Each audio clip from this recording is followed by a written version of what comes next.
Claude Elkhal, bonsoir. Bonsoir. Alors, vous êtes auteur, réalisateur, avec un premier roman à votre actif, chroniqueur, dessinateur. Décidément, ce soir, c'est que des dessinateurs. Éditorialiste, avec un blog personnel, donc Chronique de Beyrouth et d'ailleurs, est un recueil publié par les éditions Noir, Blanc, etc., qui simultanément nous offre aussi Cartoons, quelque part à Beyrouth, et Non Chéri, que je viens de recevoir, parce qu'il vient de sortir. Bon, heureusement que ce n'est pas à 600 pages. Ouais, je montre le livre, il est tout petit, on va le lire ensemble. C'est un bonbon. Bon, voilà.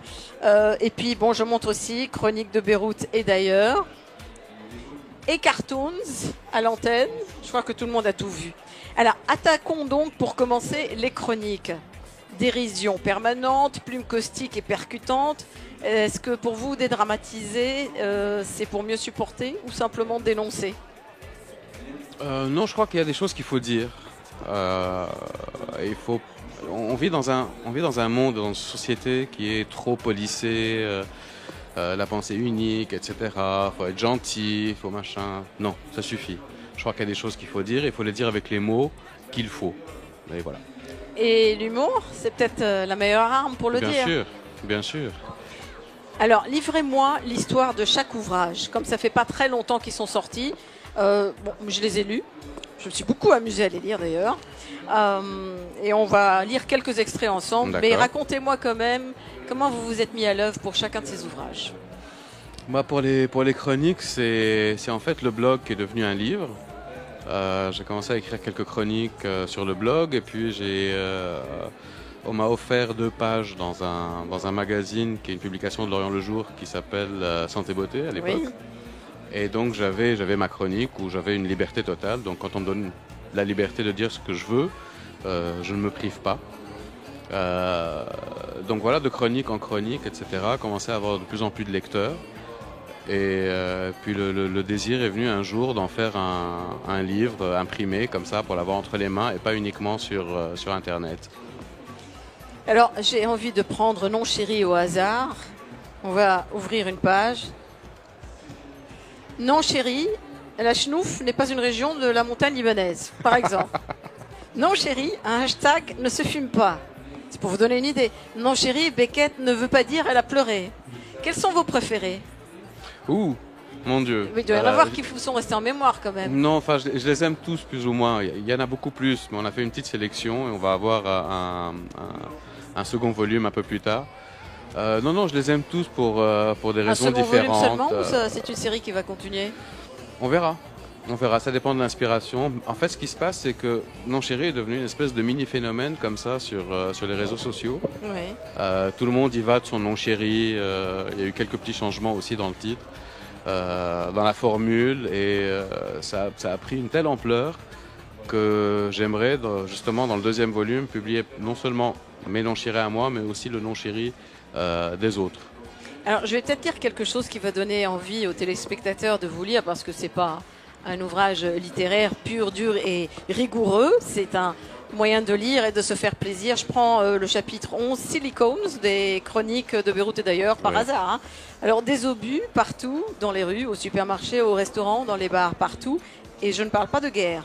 Bien que la guerre, on nous rabat les oreilles avec depuis des mois et qu'on nous promet allègrement des larmes, du sang, du feu et beaucoup de poussière.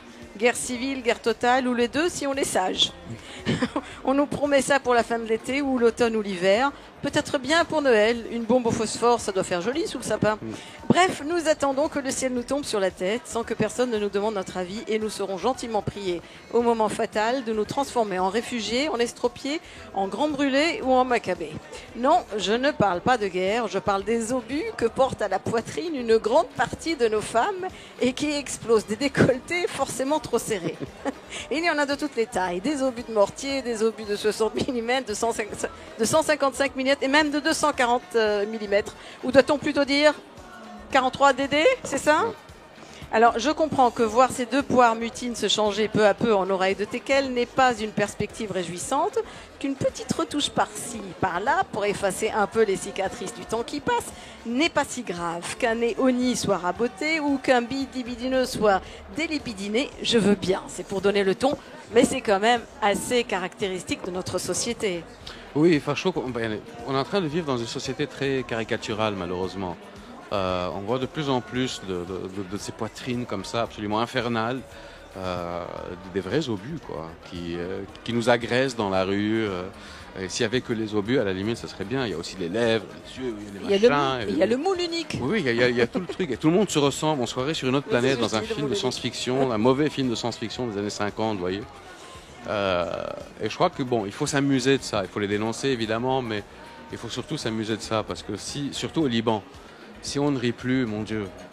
Que ça serait triste. Mon Dieu. D'accord. Puisque vous portez 5 casquettes, dans laquelle vous vous sentez le mieux, Claude Elkhal? Je me sens bien dans ce que je fais au moment où je le fais.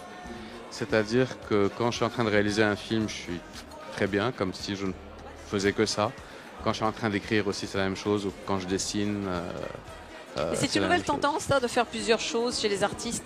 Dans le temps, on était réalisateur, acteur ou chanteur. Maintenant, on fait un peu de tout.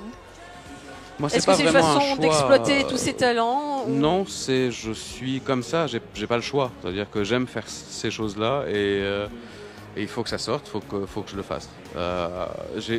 Pendant quelques années, il y a plusieurs années de ça, j'ai voulu me limiter à certaines choses, puis après j'ai trouvé que c'était complètement crétin. Pourquoi?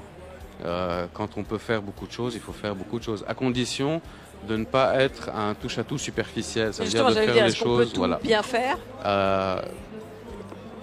Surtout quand on prend le temps de faire quelque chose, on le fait bien. Il ne faut pas faire les choses à la va-vite. Quand on décide de réaliser un film ou d'écrire un roman ou des chroniques il faut vraiment s'y mettre et ne penser qu'à ça. S'immerger, donner de soi finalement, parce que c'est ça. Et je trouve que voilà, si on arrive à donner un petit peu le sourire aux gens dans cette période... Je crois que c'est garanti avec ces 3 ouvrages. Hein.